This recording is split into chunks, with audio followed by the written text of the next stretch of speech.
Muchas gracias, Humberto. Buenos días a todos los colegas que nos están acompañando. Bueno, en esta oportunidad vamos a resaltar algunas cuestiones de interés práctico sobre lo que es la liquidación del impuesto a las ganancias del periodo fiscal 2023 para el caso de personas humanas y sucesiones indivisas. A tal efecto, el primer punto que queremos resaltar es la nueva deducción de alquileres, ¿sí? Con motivo de la modificación que sufrió el impuesto a las ganancias en el año 2023 por la ley 27737, se incorporó como inciso K esta deducción general, ¿sí? Que es la posibilidad de deducir tanto para el inquilino como para el propietario un 10%, ¿sí? De las sumas vinculadas con los alquileres que tengan destino a casa habitación. Entonces, a este punto hay que agregarle la reciente reglamentación, la Resolución General 5545, que reglamenta lo que es el régimen de registración de contratos de locación. Dispuso que a los fines de usufructuar esta deducción tiene que estar el contrato registrado en el RELI. Entonces, excepcionalmente podremos registrar los contratos, si es que no estaban ya informados a la FIP, hasta el 30 de septiembre, a los fines de poder hacer uso de esta deducción en la declaración jurada del periodo 2023. Acá lo que planteamos como cuestión práctica es el caso de un propietario que cumplió con esta condición de registrar el contrato en el RELI y por ese motivo puede deducir y dedujo en su declaración jurada la suma de 200.000 pesos en concepto de justamente deducción general de este inciso K del artículo 85 de la ley del tributo. Entonces, desde el punto de vista práctico, obviamente, generamos la deducción, la vamos a poder cargar como tal en el aplicativo, pero lo que queremos resaltar es qué pasos tenemos que llevar adelante, ¿sí? Dentro de la aplicación del fisco y alguna cuestión adicional vinculada a la justificación patrimonial. Como primer punto es de destacar que tendremos que, dentro de la carga de los bienes, cuando estamos cargando el patrimonio, al inmueble que está alquilado, tenemos un nuevo concepto de destino que es alquilado como casa habitación. Entonces, ya sea vía el patrimonio o vía los ingresos dentro de rentas de primera categoría, podremos indicar este concepto al inmueble en cuestión. Luego, cuando vamos al apartado de deducciones, ¿sí? Vamos a poder incorporar esta deducción en la medida que cumplamos con determinados pasos. Tenemos que ir al apartado pertinente, que es alquiler de inmuebles con destino a casa habitación, que está dividido en dos. ¿Sí? El inquilino, la deducción que ya estaba prevista, con el tope del 40% del mínimo no imponible, o el inquilino, esta deducción del 10%, y a su vez tenemos la opción, como estamos analizando, del propietario de este inmueble. Entonces vamos a poner a agregar. Una vez que ponemos agregar en el aplicativo, podemos identificar la calidad del contribuyente, en este caso se indica que soy propietario, los datos del inquilino, ponemos el quit y aparece automáticamente su nombre, el porcentaje, ¿sí? De afectación de alquiler de la propiedad y la vigencia del contrato, desde cuándo hasta cuándo está el contrato vigente. El monto de los alquileres automáticamente nos calcula el 10% de la deducción y nos pide que subamos el contrato. Entonces, para poder hacer uso de esta deducción tenemos que hacer todos estos pasos. La verdad, no tiene mucho sentido subir el contrato porque ya lo subimos en el RELI, pero bueno, es lo que pide el aplicativo. Y acá un punto que queremos resaltar vinculado a la justificación patrimonial, que esta deducción para el propietario no implicó erogaciones de fondos. En consecuencia, tendremos que hacer un ajuste en columna 2 a la hora de armar las variaciones patrimoniales para que no quede afectado la determinación del consumo, ¿sí? Así que hasta acá, este punto, visto del lado del propietario, similar naturaleza va a ser lo que tenga que hacer el inquilino, pero obviamente no implicará ningún ajuste en la justificación patrimonial porque efectivamente está deduciendo parte de su gasto, que es el alquiler. Otro punto que vamos a charlar y está vinculado con la modificación reciente en la forma de determinación de la cuantía de los topes de la deducción de seguro que se fijó por la ley 27743, la ley del paquete fiscal. Bueno, se dispuso, sí, una modificación al último párrafo del artículo 85 de la ley del impuesto a las ganancias, en donde se prevé que la actualización de los topes máximos previstas en las deducciones del inciso D e I de este artículo va a efectuarse en función a la variación del IPC entre el mes de octubre anterior al que corresponde el ajuste y el anterior. Entonces, para la actualización de los topes del año 2023, tenemos que tomar el mes anterior al del ajuste, 2022, y el anterior, 2021. Entonces, a los fines de la deducción de gasto de seguro de vida, por ejemplo, teníamos que en el 2022 podíamos deducir como máximo 42.921 pesos, ajustado por el IPC, como mencioné, que dio un coeficiente de 1,88, tenemos ya el importe de 80.707 pesos, que es lo que estamos pudiendo deducir en esta declaración jurada 2023. En consecuencia, esto lo podemos ver en el aplicativo. Cuando nosotros vamos a cargar en el aplicativo esta deducción, si ponemos, por ejemplo, 100.000 pesos, automáticamente nos va a poner que como máximo podemos deducir estos 80.700 pesos que mencionamos. Otra cuestión que cambia año a año es la deducción especial para los jubilados. Recordemos que los jubilados que podrán deducir en reemplazo de las deducciones generales, perdón, de las deducciones personales, la suma equivalente a 8 veces los saberes mínimos garantizados bajo determinadas condiciones, que su único ingreso sea de jubilación y que no estén obligados a pagar el impuesto de los bienes personales, excepto que sea como consecuencia de el inmueble destinado a vivienda única.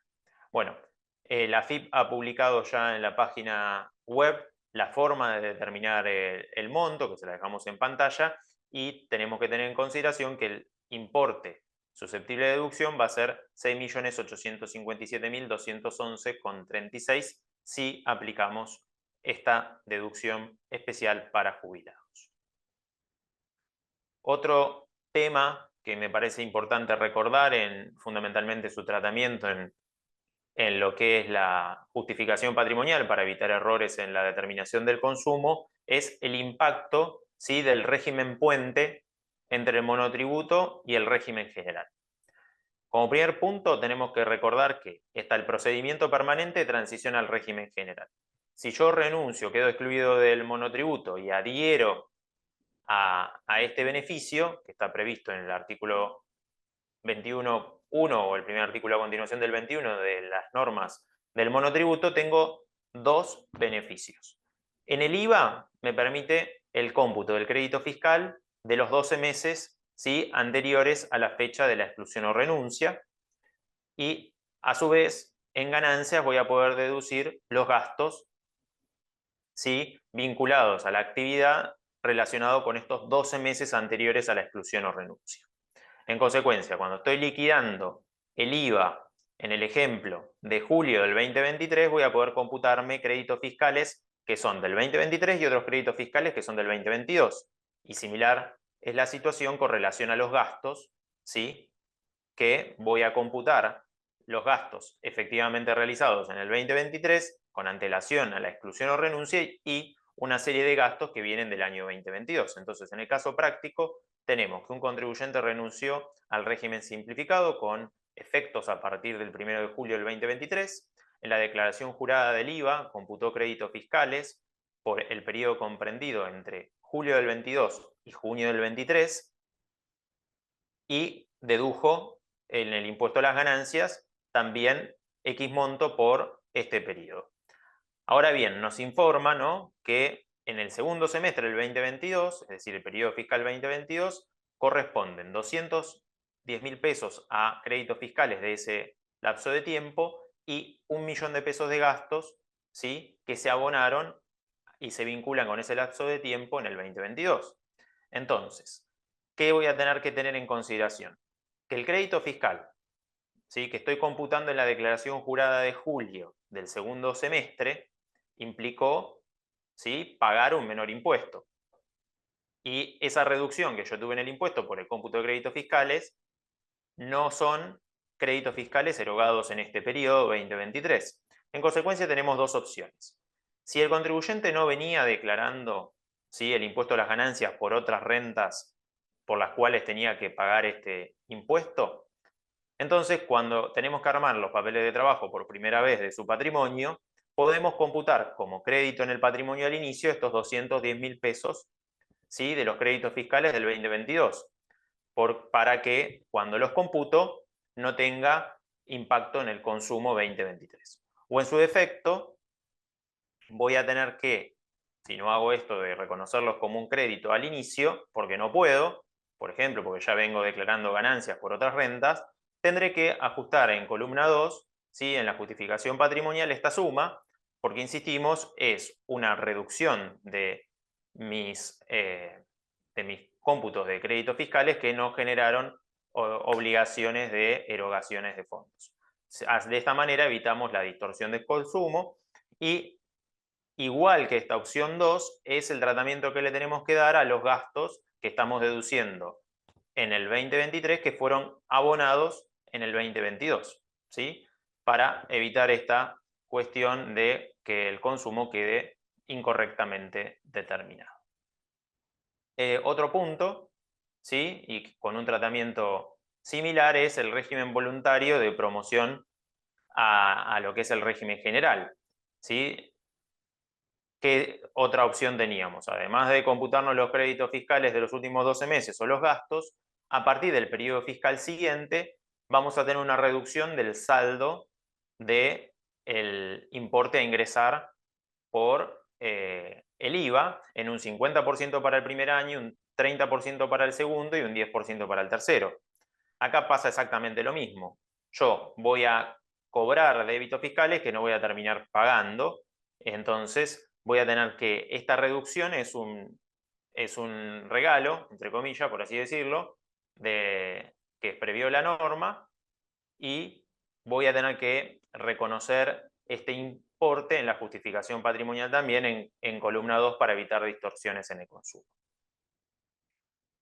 Un tema no menor de exposición, y ya ahora yendo otra vez al aplicativo, es cómo cargar el importe no computable en el caso de el cobro de honorarios al directorio. Recordemos que, en función a lo que prevé la norma, puede darse el caso que el 100% o parte del honorario que se le asignó al contribuyente en su carácter de director sea no computable. Entonces, cuando estamos cargando las rentas de cuarta categoría, en el apartado pertinente de ingresos exentos, ¿sí?, o no alcanzados por el impuesto, tendremos que incluir ese importe a los fines de que automáticamente sea receptado por el cuadro de justificación patrimonial como renta exenta, pero lo cargo en cuarta categoría y no lo cargo como otro ajuste dentro de las variaciones patrimoniales del aplicativo.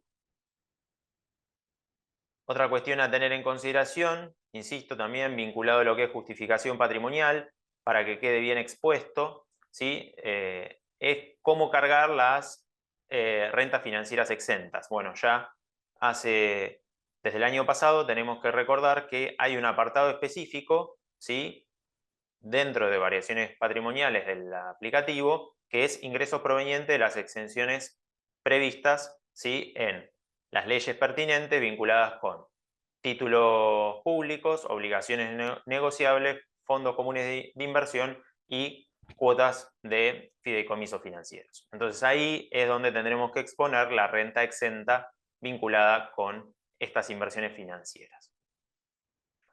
Otro punto que también es de destacar, porque hace a la exposición y ayuda ante una eventual fiscalización, es cómo informamos las rentas y los gastos vinculados con la imputación de la renta por el criterio de transparencia fiscal. Recordemos que, por ejemplo, si soy titular de una sociedad que está ubicada en el exterior y esa sociedad que está ubicada en el exterior lo único que tiene son rentas pasivas, voy a tener que aplicar el artículo 130, inciso F, lo estoy explicando en términos generales, y voy a hacer de cuenta que esas rentas las obtuve directamente yo a los fines del cálculo del impuesto a las ganancias. Pero en definitiva no son ingresos ni gastos que yo erogué. En consecuencia, van a estar grabados, ¿sí? Y los gastos van a ser deducibles, pero en la justificación patrimonial no me tiene que afectar, porque yo no gasté ni cobré ninguno de los conceptos involucrados. En consecuencia, a la hora de declarar la renta y los gastos, lo vamos a cargar en rentas de segunda, ya sea rentas grabadas al 15 o grabadas a escala, y las vamos a informar los ingresos en el apartado que dice régimen de transparencia fiscal. Por el contrario, lo que son gastos, como son gastos no erogables, vamos a ponerlos en el apartado pertinente que dice gastos y deducciones especialmente admitidas que no implican erogaciones de fondo. Esto va de la mano con el tratamiento en la justificación patrimonial, lo que son los gastos, que es la imagen que está abajo, automáticamente la aplicación lo trae a la justificación patrimonial, pero tendremos que cargar nosotros, ¿sí?, el ajuste vinculado con el régimen de transparencia fiscal, porque declaramos los ingresos por un lado, los tendremos que anular, ¿sí? Y para eso tenemos que usar este ítem dentro de otros conceptos que no justifican erogaciones o aumentos patrimoniales, ¿sí? Así que tengamos en cuenta este punto. Una novedad del año 2023 es que en el aplicativo se incorporan las billeteras virtuales y los saldos de cuentas comitentes en sociedades de bolsa, en ALIC, expresamente. Es decir, vamos a tener que entrar al apartado del patrimonio cuando cargamos los bienes, de dinero y depósitos en dinero. Una vez que ingresamos a esta opción, elegimos depósitos en dinero y los subtipos de bienes. Como vemos, tenemos los tradicionales, caja de ahorro, plazo fijo, cuenta corriente, y se incorpora cuentas de pago en PSP, ¿sí?, en estos servicios de pago, y las cuentas comitentes. Entonces, en proveedores de servicio de pago o ALIC. Bueno, cuando elegimos proveedores de servicio de pago, nos va a pedir que incluyamos lo que es la CBU, el quit de la entidad, ¿sí?, su denominación automáticamente va a aparecer y después nos da la opción de elegir la moneda e incorporar el importe. Por el contrario, si lo que decimos es que vamos a cargar una cuenta comitente, nos va a aparecer en lugar de la CBU la opción para cargar el número de la cuenta comitente y luego se repiten los datos de identificación de, en este caso, la ALIC, el agente de liquidación y compensación, la sociedad de bolsa, por decirlo de alguna forma más sencilla, donde tenemos abierta la cuenta comitente. Así que este es un dato nuevo porque en general los saldos en las cuentas comitentes los cargábamos como crédito o como otros bienes porque no lo podíamos incorporar dentro de depósitos en dinero. Un tema que ya abordamos en otras oportunidades es cómo impacta, ¿sí?, en la determinación del impuesto los beneficios del decreto 473 en lo que es en materia de empleo en relación de dependencia para los periodos octubre, noviembre y diciembre, si se cobró en diciembre del 2023. Recordemos que para el periodo que va desde el percibido de enero hasta el devengado de septiembre, se computarán las deducciones especiales incrementadas del primero o segundo párrafo del inciso C, y eso se computa en el apartado pertinente de deducciones personales, pero lo que es el ajuste derivado de la aplicación del decreto 473 lo tenemos que hacer en la determinación del saldo, ¿sí? Tenemos que calcular el impuesto sin aplicar el 473, grabando todas las rentas y computando las deducciones personales y las deducciones especiales incrementadas que comenté hasta el devengado de septiembre, y después en nuestro papel de trabajo comparar ese impuesto con lo que sería la aplicación del decreto 473, y de esa manera el aplicativo nos va a calcular un impuesto mayor. Bueno, la forma de ajustarlo es reduciéndolo, ¿sí?, por esa diferencia. Entonces, para poder hacer esa reducción del impuesto a ingresar, vamos al apartado determinación del impuesto, ahí nos calcula el impuesto teniendo en cuenta la escala del artículo 94 que todos conocemos, que está vigente conforme a la ley, pero pondremos el monto de lo que hay que restar del impuesto. En este caso, como ven, tenemos un impuesto de 3.700.000, lo tenemos que ajustar en 500.000 pesos, porque ese importe es el beneficio que generó la aplicación del decreto 473, y vemos que el impuesto en definitiva determinado del ejercicio es 3.200.000. Así que bueno, esto también desde el punto de vista práctico, esto lamentablemente quedó escondido, por decirlo de alguna forma, dentro de este apartado de determinación del impuesto, deviene de lo que fue la versión 9.5 del 1357 y verdaderamente ha generado un trabajo adicional en lo que es la determinación del impuesto en este periodo 2023.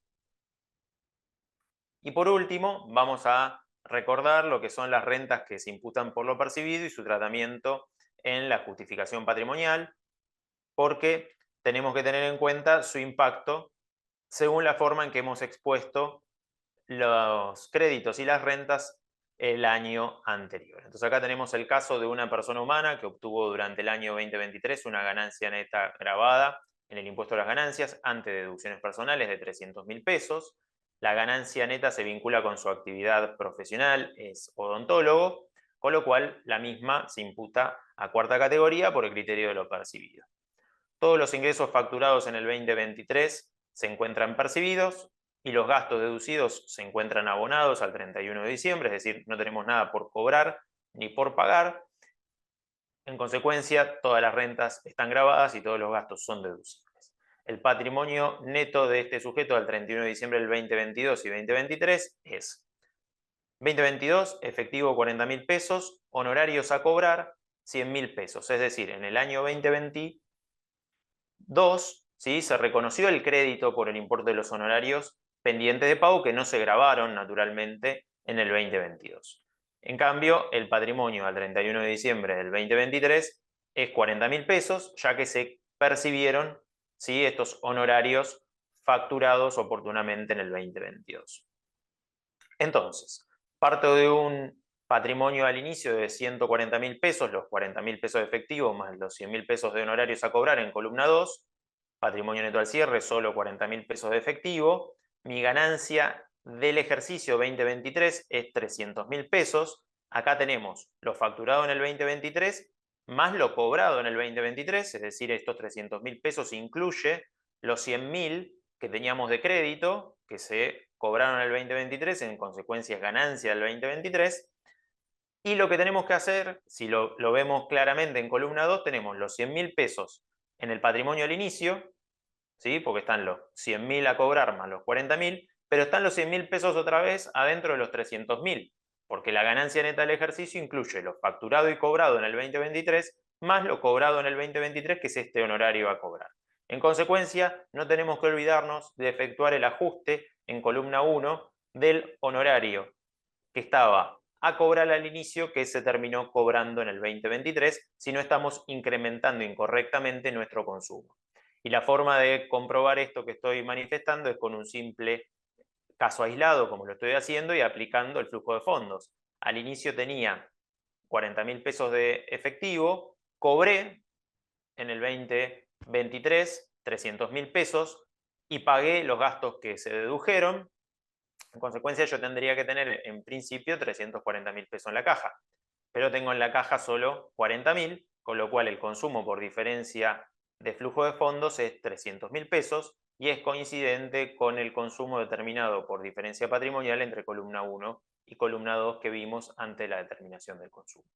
Esto más que nada lo pongo en resalto porque a veces el tratamiento que se le da en un ejercicio a las rentas que se imputan por lo percibido tienen impacto directo en el ejercicio siguiente y a veces se omiten los ajustes técnicos a la hora de determinar el consumo. Así que bueno, hasta acá fue mi exposición, espero que le haya servido los puntos que hemos destacado y quedo abierto a las preguntas. Muchas gracias.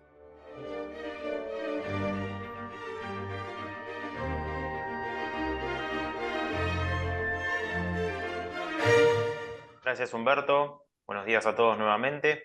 Bueno, con relación a la exposición tenemos una pregunta de Antonio que dice: ¿dónde surge los 200.000 pesos que el contribuyente deduce en concepto del 10%, ¿sí?, vinculado con los alquileres cobrado, ya que era el propietario. Y bueno, justamente como indica Antonio, la norma permite deducir el 10% del monto de los alquileres en cuestión, con lo cual tomaremos en cuenta los alquileres que se generaron a lo largo del ejercicio para el cálculo del 10%. Después Nancy dice, ¿dónde se declara un inmueble que no tiene todavía partida del impuesto inmobiliario, pero sí está en posesión del contribuyente y por lo tanto es un inmueble para él? Bueno, lamentablemente la partida del impuesto inmobiliario es un dato obligatorio para cuando cargamos los inmuebles. En consecuencia, en nuestra experiencia, lo ideal es darle el tratamiento a nuestros papeles de trabajo como tal, como inmueble, y luego incorporar el saldo, ¿sí? En el apartado otros bienes o algún otro apartado similar, ya que en el patrimonio obviamente del contribuyente tiene que estar porque tiene la posesión del mismo y en algunos casos permite hacer alguna aclaración, con lo cual ahí podremos incorporar tal observación. Después dice Patricia, ¿cómo se informa la cartera de inversión que está en el exterior, que pertenece esa cartera de inversión a una sociedad del exterior en la cual el contribuyente participa y por la cual declara los ingresos y gastos por el régimen de transparencia fiscal? Bueno, acá hay que recordar que el régimen de transparencia fiscal es un criterio de imputación al periodo fiscal de la renta y de los gastos. En consecuencia, no hay un cambio en el patrimonio del contribuyente. El contribuyente va a mantener en su patrimonio para lo que es el impuesto a las ganancias el costo original de incorporación al patrimonio de las acciones de esta sociedad. La única particularidad que tenemos es que a partir del año 2018 lo que vamos a hacer es analizar las inversiones de esa sociedad y los resultados entenderlos como propios. Pero lo que pasa dentro de la sociedad y las modificaciones de su BPP no nos impactan en la declaración jurada, en el apartado patrimonial del impuesto a las ganancias, insisto, porque conforme a las normas de evaluación mantenemos la participación en esa sociedad al costo de adquisición. Consecuencia, insisto, solo es un tema de imputación al periodo fiscal de las rentas y los gastos generados por la sociedad transparente. Bueno, esto es todo, muchas gracias y será hasta la próxima.